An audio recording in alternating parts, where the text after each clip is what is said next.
umuriro uzimya ivyaha, umuriro uzimya umuriro w'ubusambanyi. Ubu muri iki gihe hari ubusambanyi burenze.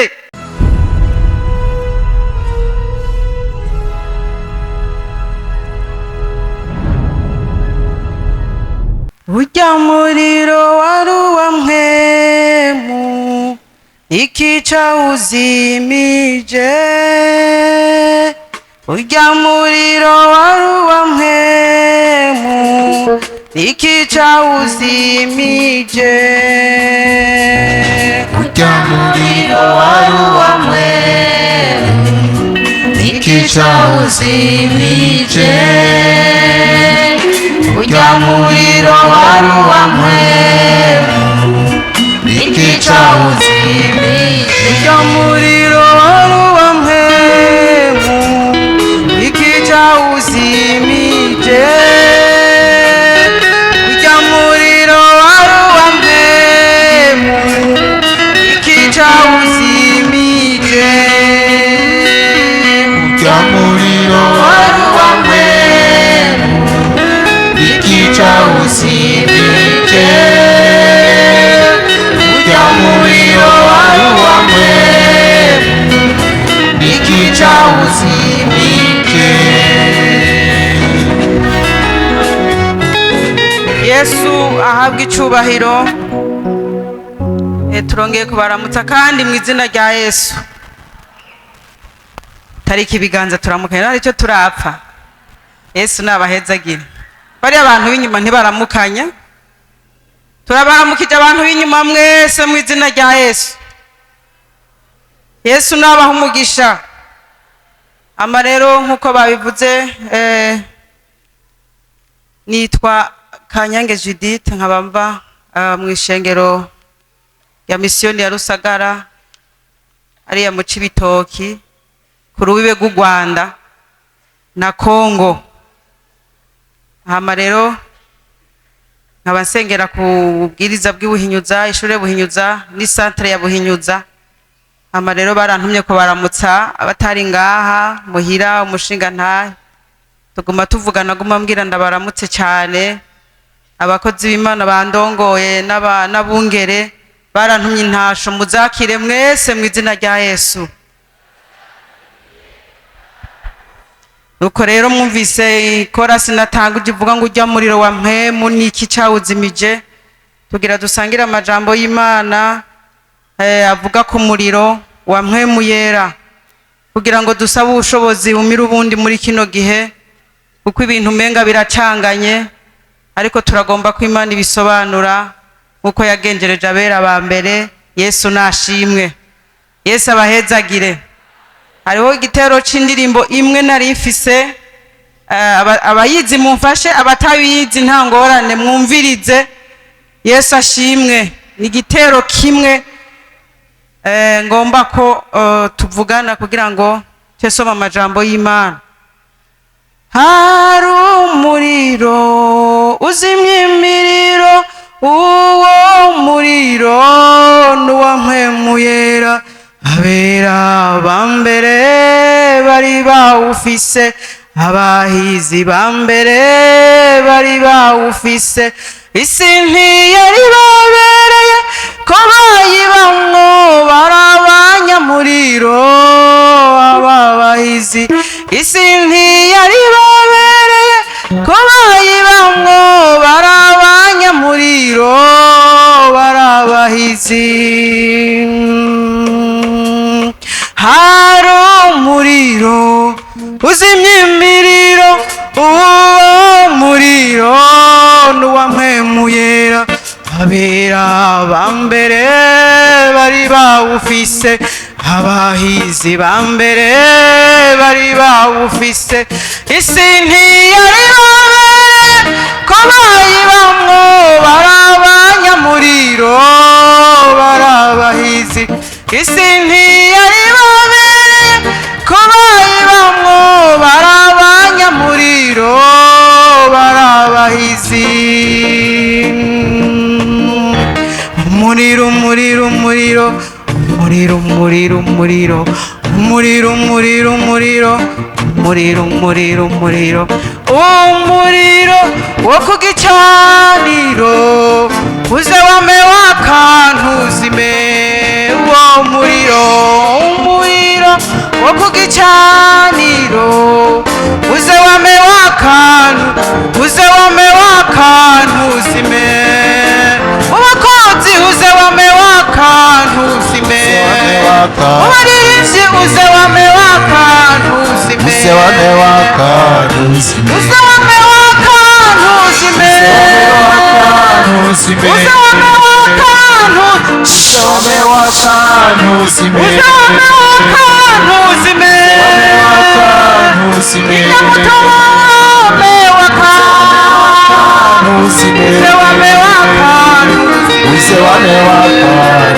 umuriro wo ku gicaniro uze wame waka ntuzime uwo muriro wo ku gicaniro uze wame waka ntuzime.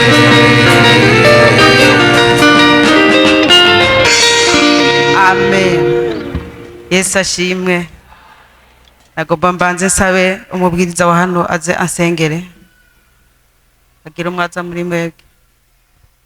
Mwami Yesu turemo terere bosha turakuremere nore dosire edosha klento urera rinore metresire urera urahitaki turamurinere metir dosire birashoboka tukongera kubonana ariko icyo ugomba kwavugavuge icyo ugomba kwakora baricakora kandi icyo utondeka baricatondeka ape ngaha amahoro ririmeteyire ririmerekide damuromeretei damusenge imana naho ryoba ijambo rimwe ririteke bosire ricumite nk'inkota rigira icyo rikose banyuranye nawe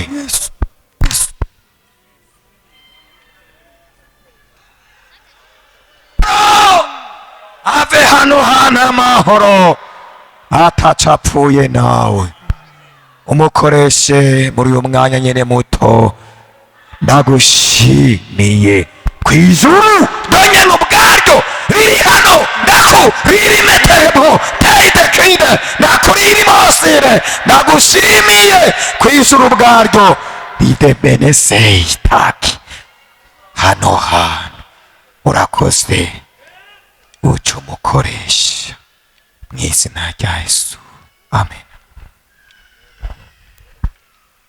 Yesu nashimwe. Tugira tuvugane ku muriro wa mpwemu yera mu mwanya muto dufise kandi biraza kugenda neza. Yesu nashimwe. None dusoma amajambo y'Imana ari mu gitabo ca mbere c'abami duhere ku murongo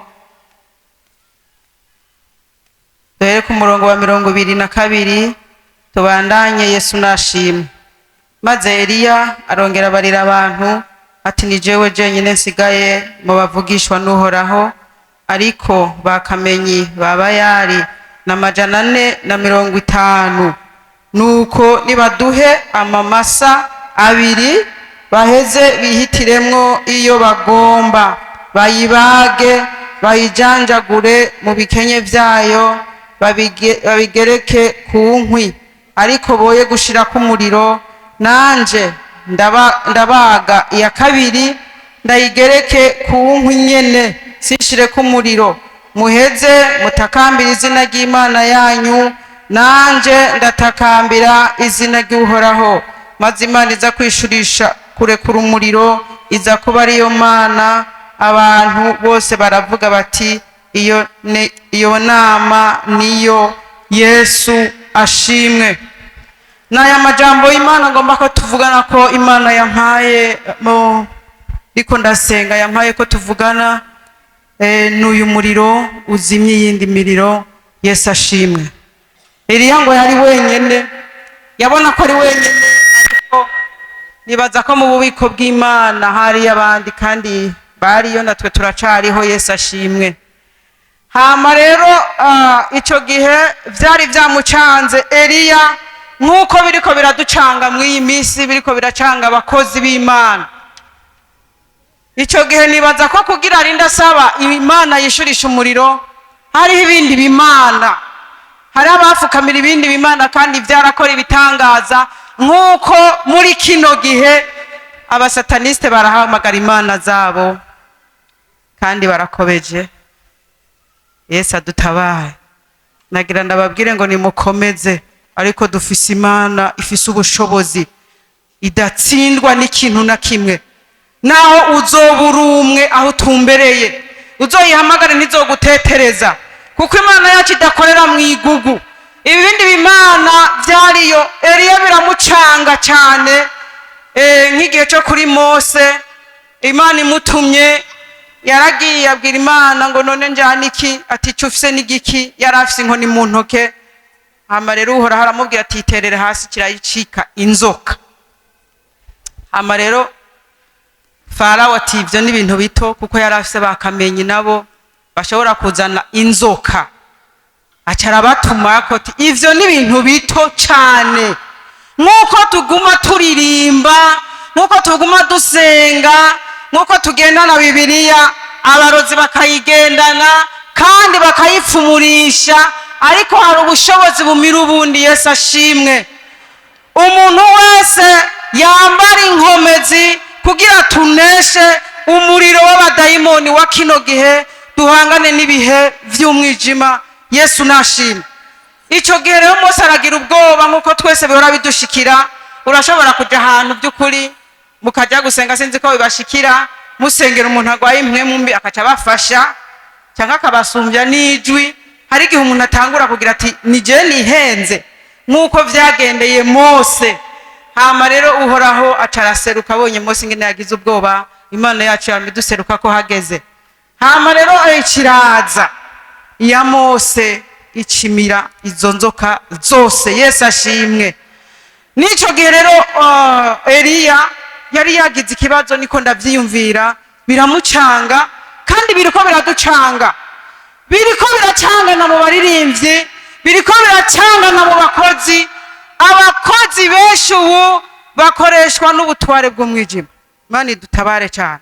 Abaririmbyi benshi baricara ngahara baraguza, bajya kuraguza, baratanze ibimazi kuzimu, bakaza kugira ngo bagwanye ishengero ry'Imana. Ariko turafise Yesu yatuneshereje, umuntu wese yiremeshereze mu Mwami. Yesu ashimwe. Uko biri kose tuzonesha. Nukuvuga Eliya rero acara Imana nimwe yaramugira inama ingene abo bikora. Aravuga ati nkeneye Imana yishurisha umuriro. Amen. Arababwira, barahamagara, genda muzane masazi ibiri, namwe muzishire ku nkwi, ariko nimushireko umuriro. Naje ndabikora uko nyene. Baremera, bari bazi yuko baza kwambaza bya Imana byabo, ariko Imana icirigaragaza ko Eliya yagomba yuko bimenyekana. Turagomba ko bimenyekana ko Imana yacu ikomeye. Turagomba kwamamaza umwami wacu. None rero muri kino gihe hari umuriro uri mu bantu. Suzumura umuriro ufise, kuko umuriro w'ubu waravanze. Hari ahantu bahora bagenda kurondera ngo ubushobozi, bagenda mwibuye, bakarondera ubushobozi, bakarondera kuvugishwa, bakarondera ingene bagira ubushobozi busumba ubundi, ariko Imana igendera bihishura. Barafise ukuntu rero baca bagenda mw'iryo buye, hakaza ikiyoka, kikaza kivuye mw'iryo buye, bagashira amazi ngaho kikabanza kuyakoramwo, bakaca bayaramiza abo bantu, bakaca bahabwa ingabire yo kuvugishwa. Sinzi rero ko ibyo bintu bitazogira ingaruka mbi, ariko biramaze kuyigira hatari hake. Twirirwa turasengera abantu bavangiwe, bitugora cyane, kuko iyo muntu yahawe ubwo bushobozi, by'ukuri tudahawe ubushobozi bumira ubundi, ndumva ko bitazokoroha, kandi biragwiriye, bitera bigwira. Ariko nagira ndabahebuze abo bantu babikora, nimba barimwo by'ukuri ntaho bizoshika. Turafise Imana. Amen. Turafise Imana ikomeye. Eliya yacarayambaza, wewe nta majambo menshi yavuze. twebwe ntitwirirwa turikebagura, barikebagura kuva ku murango gushika ngo mu gihe cyane kera cyo gutanga ikimazi biranga. Eliya ngo arabashinyagurira arababwira ati nimurabe ko Imana yanyu ataho yahubiye, yoba yahubiye ku bindi, yoba yasinzire. Mbega twebwe Imana yacu irasinzira? iyo abisinzira tuba twarapfuye. Imana yacu irahari. Ariko rero Eliya mu nyuma carasenga, yisengeye isengesho rigufi ririmo ubushobozi. Amen. Birasaba ko twuzura ubushobozi bwa Mpwemu Yera kugira ngo tuneshe ubusambanyi buri muri iki gihe. Igihe Pawulo yareka arabwira Timoteyo, yaramubwiye igihe cihereza bizoba, ngo hari ibigabo bizonyengetera mu mazu. Mwabakenyezi mwe, Yesu nabahezagire. Biragomba ko tubahiza ikazi, tugahagararira ukwera kw'Imana. Amen. Aho tumbereye bakumva yuko uri mw'Imana, ureke kuvanga. Abantu bagenda kurondera imiti kugira abagabo babo bakunde. Nimuhamagare Yesu, arashobora byose. Yesu ashimwe. Hamagara Yesu, nta na kimwe kimunanira. Abagabo niwe yabaremye, aratuzi twese. Nimuveyo mw'ivyo bintu, hamagara Imana nyamana nk'Eliya yahamagaye. Aca arahamagara Imana, aravuga ati, arababwira ati Imana iza kwishurisha umuriro, azoba ariyo Mana. Nindashaka Imana yishurisha umuriro muri we. Haleluya, haleluya, haleluya. Mfise ubwoba muri iki gihe, ndafise ubwoba ko umuriro uri kuravangana. Hari umuriro ufukera mu bantu, hari ibintu by'ibifukere kubera ibyaha abantu baziritse muri bo, byanga ko barekura, hakaca haza umuriro uvanze, biriko biraterana ubwoba cyane. Yesu ashimwe. Turagomba ko Imana iduha amaso y'impwemu kugira dushobore guhishurirwa ibihe turimwo. Yesu ashimwe. Turiko turatera turangiza urugendo, umuntu wese amenye ngo ndiko ndatera ndangiza. Hari abantu babwiye ko bazopfa baca bumva bababaye. None mwemwe baza ngo kuja mu ijuru tuzogenda nka Eliya twese? Ntavyo tuzi, ariko tuzobanza guca mu rupfu. Ni intambara ritoroshe, umubiri uranka gusubira iyo wavuye, ariko impwemu yo irakunda gusubira iyo yavuye. Yesu ashimwe. Yesu yarabivuze ari ku musozi ari gusenga ngo umutima impwemu urabikunze ariko umubiri uravyanga. Rero umubiri uragoye kugwana, n'umubiri utwegereye cyane, n'umubiri udusaba ibintu byinshi, n'umubiri udusaba ibintu byo kunezerwa, ariko tunezerewe mu mubiri tuhava dusanga tudatasha ubwami. Nico gituma kenshi hari imitwaro ishobora kuza ariko kugira itwegereze hafi y'Imana. Imana igumiza hagatuma ngaruka. Nuze ubaze ngo uzobaho widegembya utari kuragwana urugamba, nigikunda. Gihe kimwe je nariko ndasenga, nari nkiri inkumi. Urabona iyo tugiye muri mpwemu ingena turyoherwa, ukibagira n'ukuri mw'isi. Turanezerwa, twari tumaze imisi 5 mu masengesho, turaryoherwa cyane. Ndasenga mbwira Imana ati ndakwinginze uzogumezeho ikintu kizotuma nguma ngaruka imbere yawe. Yesu nashimwe. Imana nayo irabika, irazi ingene ibigenza. Hama rero ndashitse mu rugo haheze amezi 2 cyangwa ingwara ya diabete. Hama rero turasenga, abantu bakababara, bakama basenze, tukama twarize. Je uko nsenga nkumva iguma imbwira ngo ubuntu bwanje buraguhagije. Kubera hari ukuntu twara dusengera abagwayi ku bitaro, ndayibaza none nzoza ndaja gusengera abagwayi ku bitaro nanje ngwaye. Yesu nashimwe. Hama rero niho Yesu yanyibutsa ati buryo we waransabye ikintu gituma ugaruka imbere yanje, none rero narakiguhaye. Ukuvuga niyo nagavye nkakora ibyitagomba, je nduhukira mu bitaro. Kandi raduka igashika ku 30. Urumva kuri 30 normal ari 5 canke 4, murumva ko ahantu hataba horoshe. Ariko rero birasaba ngo ivyo urimwo usiguze Imana ikubwira igituma birimwo, nturogote. Hari ibintu Imana igumizaho nta muntu numwe yahaye umusaraba adashobora, ariko birasaba ngo dusabe ubushobozi bwo kuwikorera. Yesu ashimwe. Birasaba umuriro uzimye iyindi miriro, umuriro uzimye ivyaha, umuriro uzimye umuriro w'ubusambanyi. Ubu muri iki gihe hari ubusambanyi burenze, hari ubusambanyi bw'indenga kamere. Namye nsoma mu bitabo ahantu hose imana yasuka uburake haba habaye ibyaha by'ubusambanyi biteye ubwoba. Iki gihe hari abantu benshi basambanya n'abakobwa babo. Murumva ko ikizira cy'ubuyobe kiza carinjiye. Genda maze kwakira abana batari bake hariya bambwira ko basambanye n'abasaza babo. Numva intuntu cyane nkiyumvira none gamani ibihe tuzobirengana gute? Iki gihe cyari igihe cyo kuboroga mw'abavyeyi mwe, cyari igihe cyo kuririra abana bacu n'abashinga ntahe bacu. Abashinga ntahe bacu barashobora kugenda bagasambana n'ibikoko wicaye aho utabizi. N'icyaha Imana yanka cyane, nta byaha ikunda, ariko n'icyaha gikwega umuvumo haba mu muryango, mu gihugu, nayo abitwa ko ari abaherezi, abasutwe ko amavuta bobo dukwiye kwiyubara gusumba abandi, kuko ugikoze n'icyaha kigoye n'ukwatura. Ubundi yavuze ati bamukora ibyaha mushobora kwatura. Hari icyaha ukora, hari ababa barahaye amabango akomeye, akiyumvira ati mbega iki ndacature bankure kuri ya ntebe, ndacature nsubire hariya, ariko vyari vyiza imbere yuko igikora ukiyumvira ibizokurikira. Birasaba ngo tugabe, nutacatura kizoguhitana. Iyi Mana yacu ni Imana yihangana by'ukuri, ariko hari gihe bigera uburake bukaziriringa. None rero abakozi twese twiyubare, nimba byarashitse kandi birashobora kuba byarashitse, nuko wokwihana basuzuhusha intebe yo ngaha, hama rero uhabwe ubwami mwijuru. None sivyo, nta kindi kintu turondera, twahamagariwe kuzobona Imana. None rero umuntu azigama ico yabikijwe. Ico gihe rero Eliya acarahamagara Imana iramwitaba. Mu kugira rero ikwitabe, hari ibintu banza gukura, hari ibintu wagize ibanga muri wewe, hari ibintu vy'ubumara biri mu mutima y'abantu, ibintu vy'uburake, ibintu vyo gushavura, ibintu vyo kujingitwa, ishari riramaze ibintu. Namye nsoma ukuntu Sawuli yagiriye ishari Dawidi ahejeje kumukurako umwasi.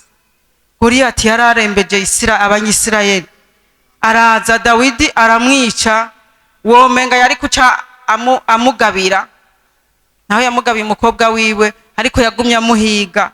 Rero birashika mu ishengero, mu baririmbyi, muri twebwe abakozi, ishari rikavumbuka kuko umuntu yakoreshejwe. Yesu nadutabara.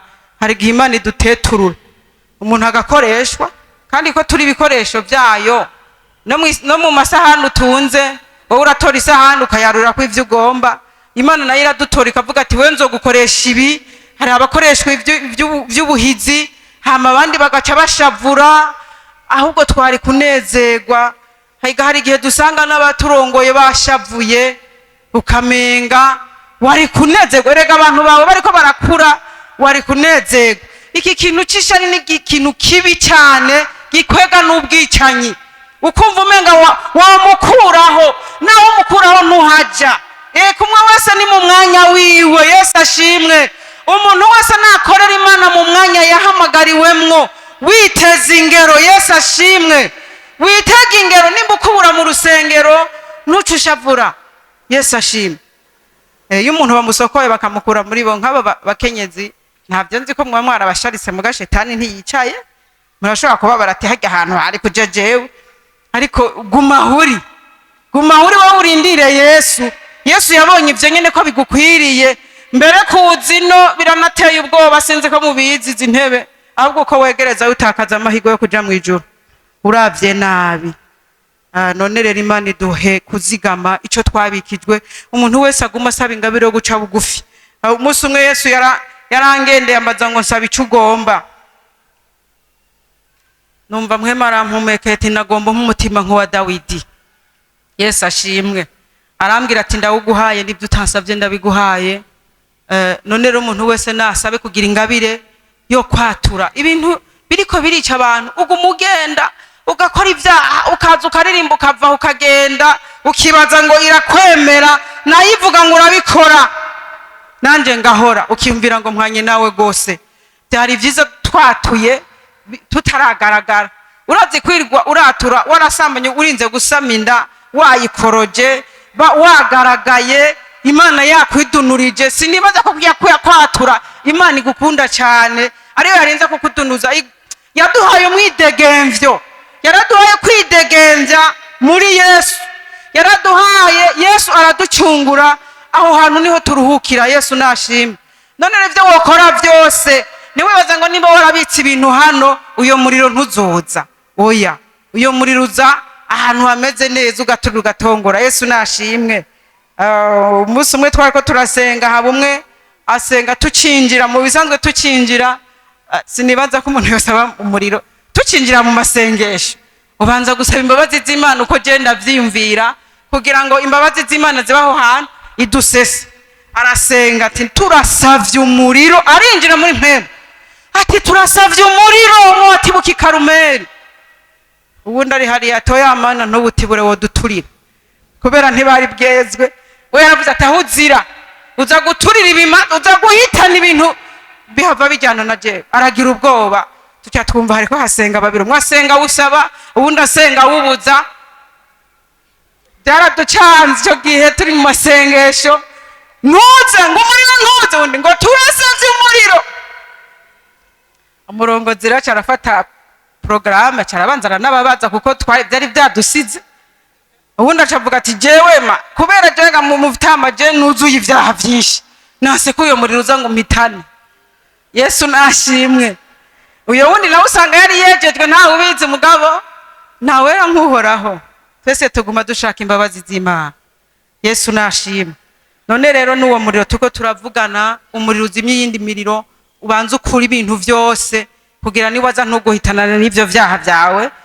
ubundi umuriro uje uturira ibintu vyose bibi Yesu ashimwe uyu muriro wa mpemu tubusabe kugira bikunde ko tunesha kuko turiko turagwana n'ubutware buteye ubwoba sinzi ko muriko murabibona ubundi yavuze ngo umpa amaso abona kugira mbone iyo ndiko ndaja birasaba ngo tugire amaso y'impwemu tubone iyo dutera tugana Yesu ashimwe ubone ibintu biriko birakugwanya hariho byinshi Yesu atubonera atatwereka ubundi abitweretse twohahamuka hari ibintu byinshi yica none rero umuntu wese mu mwanya wiwe ahagarare neza ugumye Yesu nashimwe ugumye hari ibintu byinshi biriko biraduhitana abakenyezi bariko baravyara hanze bavyara ku bandi bagabo ariko ivyo bintu nibaza ko bitazijana none rero umuntu wese nagaruke ku Mana iracari hiharira uze ubikura ivyo bintu vyose ntihagire na kimwe ubikira shetani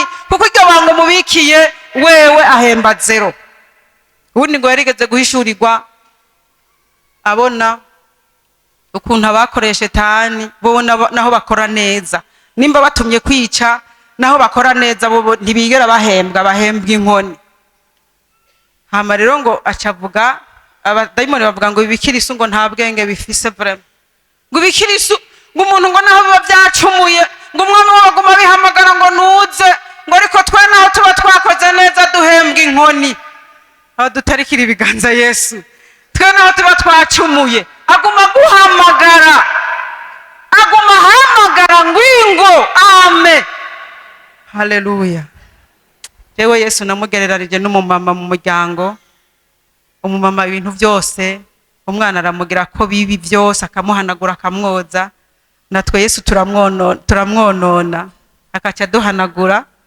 hama akaca tuvugira kuri data wa twese buryo dusenze utavuze ngo izina rya Yesu sinibaza ko vyumvikana neza mu ijuru Yesu yarakoze naye abakenyezi bo mwari gushima iyo ataba Yesu nta n'ijambo tuba dufise ega kera nta mugore yegeraho abagabo bari Yesu nashimwe mu mamizirima nibo bakibikurikiza ariko twe twaragiriwe ubuntu mwe mubona twe twara abantu bo kwicara inoga ntuzi mugani kubera nde Yesu ahabwa icyubahiro none rero dushime Yesu yarakoze none tugira dusabe uwo muriro uwa mpemu yera uzimye yindi miriro ubusabe uzimye ivyo bintu biri muri we biguma bitutuza ibintu byo kwifuza ivyisi namye ndaba umuntu ashobora kwifuza ivyisi akaca bisiga abandi bagasigara barabijya utanarondeye ubwami bw'ijuru twebwe ibintu dufise nivyo dukoreshereza Imana Yesu naduhezagire jewe abavyeyi banje je bose barapfuye mama ni waheruka kwitaba Imana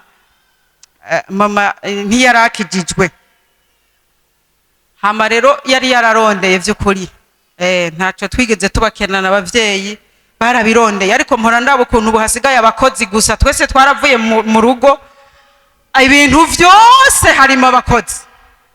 Ariko ndashimira Yesu ko yampaye kumutahana. Yesu yaramutahanye neza, yaratunganije, hama rero arataha.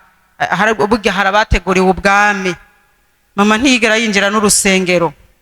Twaramubwira akavuga ngo je nta kibi nkora, ngo nawe nkorera ikibi, ariko Imana yaramwibuka ivyiza yakoze, kuko bamaze kumbwira ko agwaye kanseri, nawe yari afise diabete, agwaye kanseri yo mu gitigu. Umenga je narahubangabanye, ndamererwa nabi, ariko ncambwira Yesu tugo wampaye kukumenya, mama ntaje mu kuzimu, naho nosubira kuronka mvuga ubutumwa. Natahe ikuzimu ntaco noronka mvuga. Yesu yarabinkoreye, turamusengera, rero aratunganya, arataha mwijuru. Nariko ndavuga kurondera ibintu utigeze urondera ubwami bw'ijuru, utigeze utegura aho uzoshikira, ukaguma kw'ivyo bintu, umutima ukaguma wumiye ku bintu, kandi vyagomba ko twumira kuri Yesu, ukazobisiga abandi bakabirya. Sinzi ko murabibona ko turondera ibintu, hageze ko tubirya hypertension ikabirakorotse, diabete ikabira, ibintu bibikubuza, abandi bakaguma birira. Inzu naho uyubaka ishaka ibemwe nk'amashambura 10 nangahe, uryama mu ishambura rimwe, izindi ucurondera bazijyamo. Yesu nashimwe. Noneho turondera ubwami bwo mwijuru, dusaba uyo muriro udushoboze kunesha ivyaha vya kino gihe, kugira tuze twambuke. Yesu ashimwe. Yarayo majambo y'Imana twariko turavugana. Umwami Yesu abahezagire. Tugomba dusenga Imana, umuntu wese yambaza Imana yiwe nkuko vyagenze, hama Imana yishurisha umuriro. Turagomba kwisobanura ibintu biri mu iki gihe. Erega ntibizoheruka. Uko ishengero ryatanguye mu muriro, rizosozera mu muriro. Ibi bihe nivyo Yesu yarabivuze, kuko bavuga ngo hahiga uwihangana agashitsa kw'iherezo. Ibi bihe turabicamwo, ariko nagira ndababwire ko ari igipimo kiriko kirapima bari kuri Yesu. Yesu nashimwe. Ubundi musi twarasenze Imana tumarindwi, numva Imana imbwiye ngo mama Yakina, je nitwa mama Yakina, mfise umwana w'ifure yitwa Yakina, ngo ikizira ndakiretse kirinji yahera. Ndagira ubwoba cyane, ariko kandi bivangavanze murabibona, turagomba kubisobanura. Umuvyuro wasezeranye ubwiza gushika vyanka vyakunda, tubuteramire rero. Yesu abahezagira. None rero ndabagore, muhaguruke dusaba uyo muriro, dusaba umuriro. Yesu ashimwe. Tugomba gusaba umuriro. Nindashaka umuriro wa mpemu, tarika turabe mutarikira ibiganza. Yesu asuka umuriro wa mpemu yera. Amen. Yesu ashimwe. Tugomba tuwusabe. Haleluya. Ubu vyifuza natarike. Yesu aduhezagire. Mwami wacu Yesu. Haleluya. Yesu nyakubahwa, uvyagiye ahera mwijuru. Yesu umeze neza, utameze nkatwe. Tugeze mu bihe biteye ubwoba, ibihe abantu bose bariko barahera mu bugaragwa, abantu bariko barapfa bataha Gehinomu, nibihe abantu bariko barapfira mu nzira, nibihe bisaba ubushobozi bumera ubundi bushobozi, nibihe tugomba ko turambuka iwawe twejejwe, nibihe bicanze, nibihe biriko biracanga abantu, nibihe basataniste bariko barakora bakobeje, ariko n'ijuru rirahari. Nibihe bibi bihitanye abantu benshi, harabara bahizi mu kwizera bariko barahera mu bugaragwa. None twe tukiriho turasenze. Haleluya. Tugomba Imana yishurisha umuriro, turagomba Imana yishurisha umuriro nkuko Eliya yabivuze. Uyu munsi bimenyekane hano i Nyamutobo. Haleluya. Ababishanga babicangure, abakwitiranya babona ubushobozi.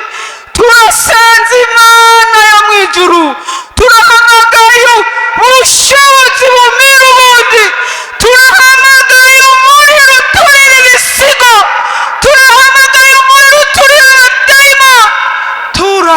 turahamagaye umuriro. Haleluya, haleluya, haleluya.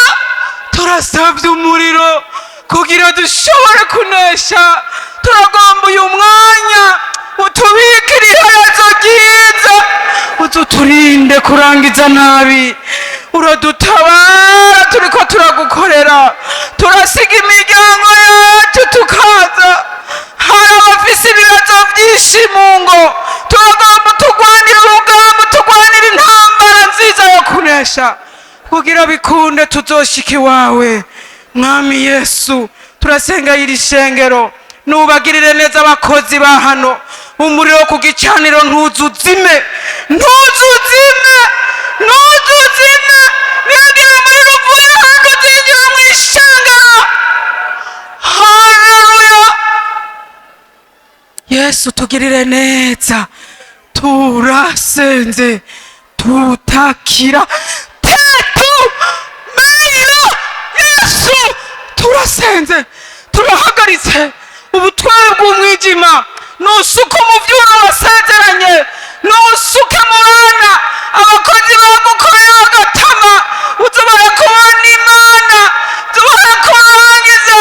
Barashe, barashe, uzubahe kugaragwa. Turakwinginze Uhoraho, twese tuhari kuko basenze. Urabagirira neza abakozi bawe Mana, urabatabara umuntu wese. Utumuhe kuzobona icyatumye umufata. Arabashigwa ku mashure bahasanga ishamba, baratamye bararushe. Uzubahe kurangiza amahoro,